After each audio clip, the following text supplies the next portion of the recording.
que juntas estas osteonas forman lo que se conoce como sistema de Haber. Si ustedes han leído la guía, se van a fijar en el dibujito para que lo vean ahí y comparen con el que yo les he puesto, para que después cuando estudien les sea más fácil.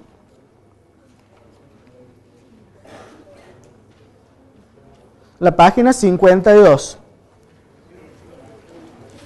En la página 52 ustedes tienen esquematizado un trocito de hueso, como si hubiéramos agarrado un hueso largo, le hubiéramos pasado un taladro y sacado un pedacito al hueso.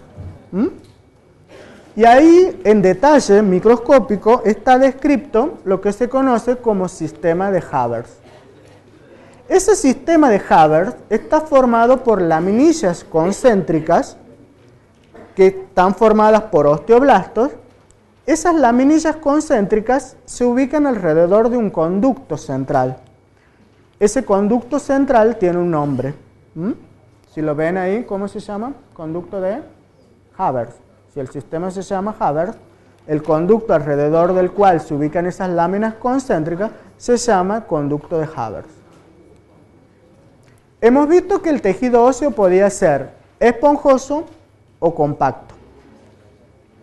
El hueso esponjoso maduro tiene una estructura similar a la del compacto maduro, excepto por este sistema de Haber. Este sistema de Haber solo lo encontramos en el tejido óseo compacto, mientras que el tejido esponjoso, que está formado por trabéculas, no se organiza en osteonas ni en sistema de Haber.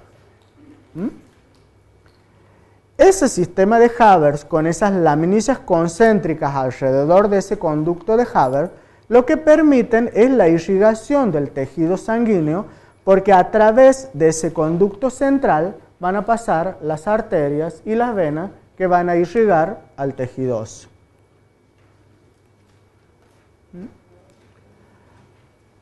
Todo ese sistema de Haber está embebido en la matriz extracelular o sustancia ósea, que puede ser compacta o esponjosa. El tejido óseo compacto o la sustancia ósea compacta se encuentra en la parte superficial de los huesos, mientras que la sustancia esponjosa se encuentra en el estrato profundo o en el interior de los huesos. Entonces, ¿qué tenemos que saber fundamentalmente del tejido óseo? Que histológicamente el tejido óseo se organiza en una estructura que se denomina osteona o sistema de Haber, que son laminillas concéntricas alrededor de un conducto central que se denomina conducto de Haber.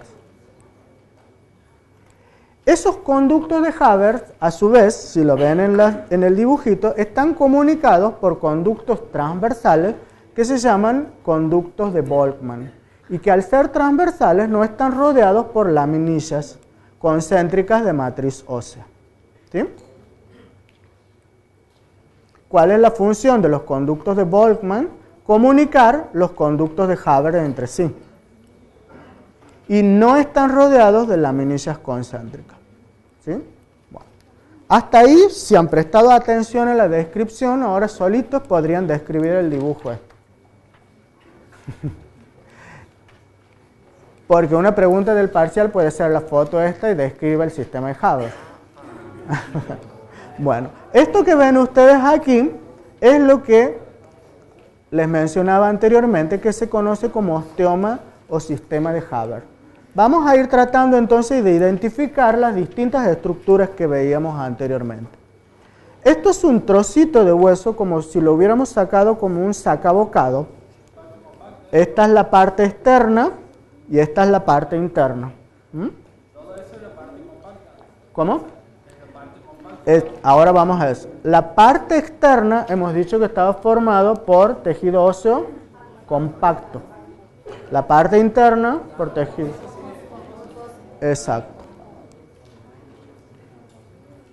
Todo el tejido óseo está rodeado por un tejido conectivo o conjuntivo especializado que se denomina periósteo y que rodea a todos los huesos. Debajo del periósteo se encuentra el tejido óseo verdadero. Hemos dicho entonces que las osteonas son laminillas de hueso concéntricas que se ubican alrededor de un conducto central que se denomina conducto de Haber.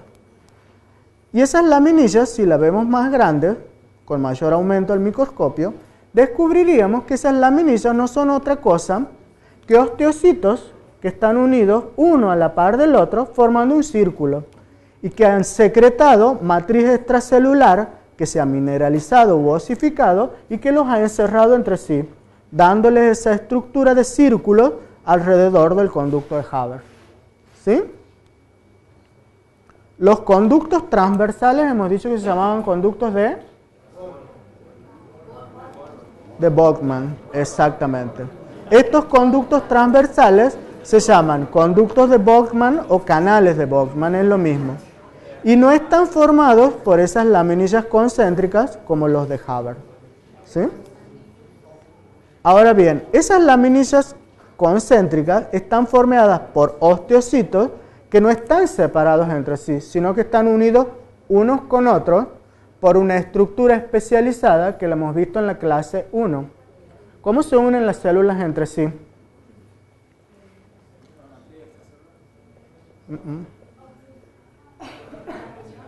¿Cómo se unen las células entre sí en los epitelios?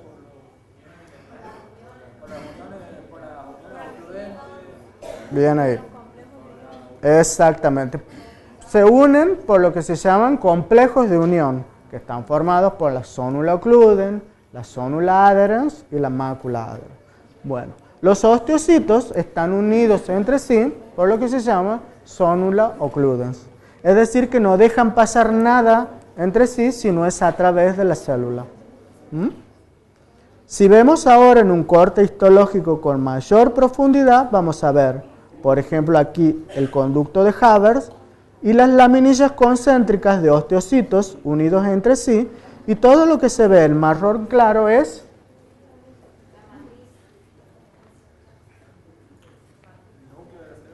sustancia extracelular o la matriz extracelular que han secretado los osteocitos y que se han mineralizado.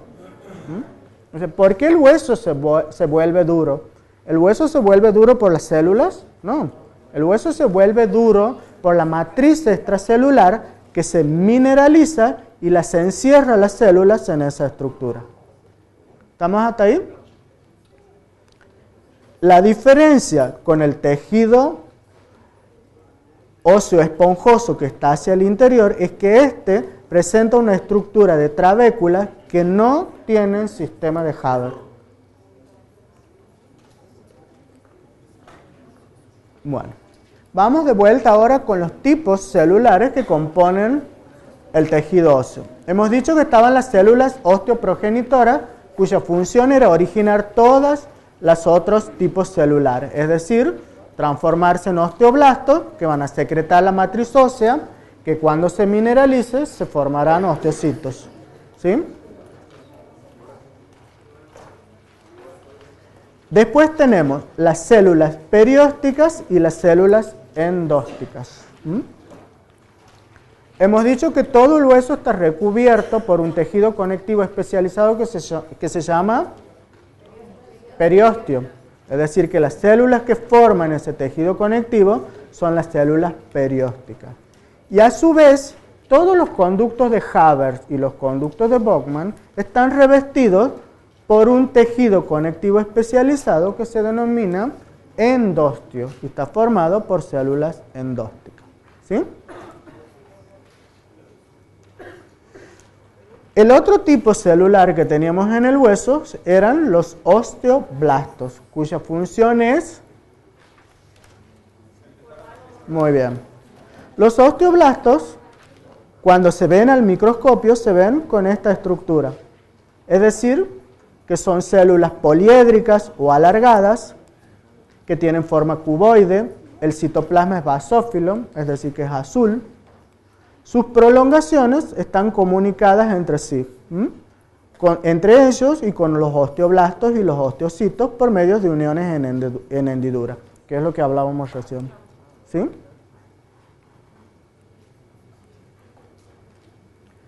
Los osteoblastos tienen la función principal de sintetizar la matriz extracelular y mineralizarla y formar el tejido óseo.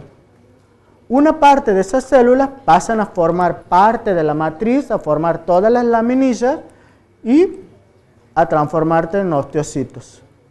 Estas células tienen una superficie muy particular donde actúa una enzima específica que se llama fosfatasa alcalina, y además, para que el hueso pueda crecer, pueda repararse y demás, ya lo van a estudiar bien en fisiología, tiene que tener receptores para que actúen las hormonas de crecimiento, las hormonas que regulan el metabolismo del calcio y las vitaminas que regulan también el metabolismo del calcio y el fósforo, que son la vitamina D. Vamos a los osteoblastos ahora. Estos osteoblastos tienen la función de producir el depósito de hueso, pero para que el hueso se forme, tienen que inhibir la acción de las otras células que son los osteoclastos, que son las células que degradan el hueso y lo reparan. ¿Sí? Estas células actúan, por lo tanto, para inhibir esa función mediante otro conjunto de hormonas y sustancias que las estimulan o las inhiben a las células para que o sinteticen más hueso o lo reabsorban. Y aquí tenemos un corte histológico para que identifiquemos los osteocitos. Los osteocitos hemos dicho que son las células maduras que secretan la matriz extracelular y que se presentan en 3 estados funcionales: los latentes, los formativos y los resortivos. Cada uno con funciones distintas. Son las células principales que están en el tejido óseo maduro, están interconectadas, como hemos dicho, por sus membranas celulares y forman esa compleja red de laminillas y canalículos que es el sistema de Haber.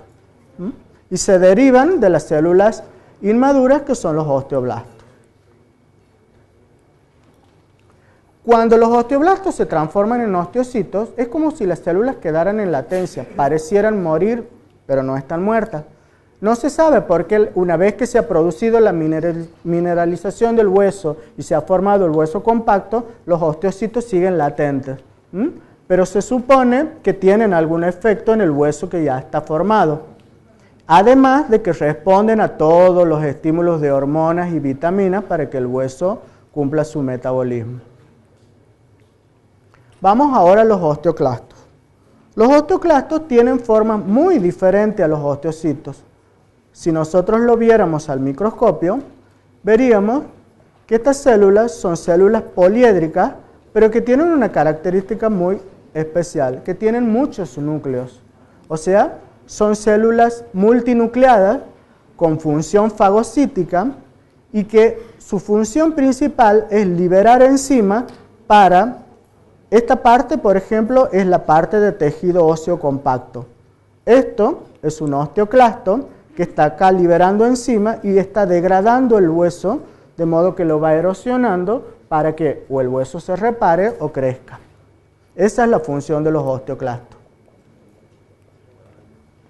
Son células grandes, polimórficas, hemos dicho que son multinucleadas, pueden tener de 15 a 20 núcleos, y además tienen un montón de vacuolas y mitocondrias para producir y sintetizar toda esa cantidad de enzimas que necesitan para crecer.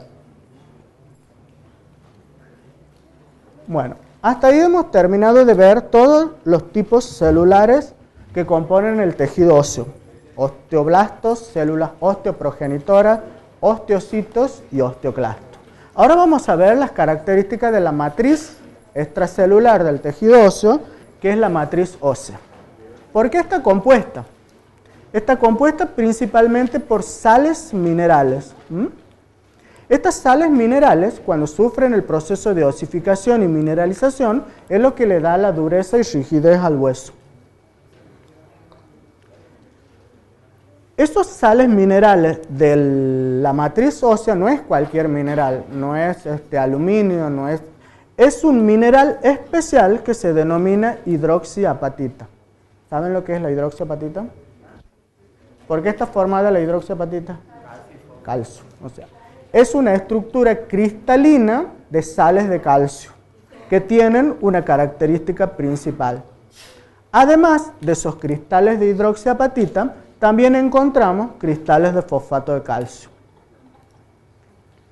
Entonces, la matriz ósea está formada principalmente por minerales, que es hidroxiapatita y fosfato de calcio.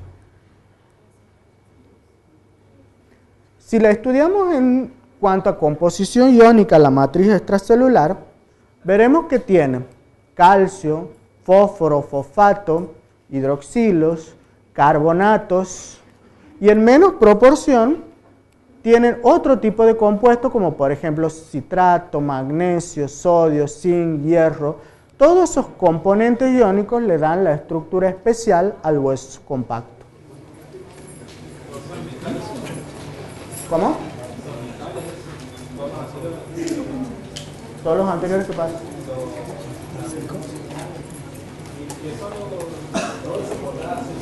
Todos los anteriores, esos son iones. Generalmente los iones son metálicos. ¿Se acuerda de química? Los no metales no forman iones. Bueno.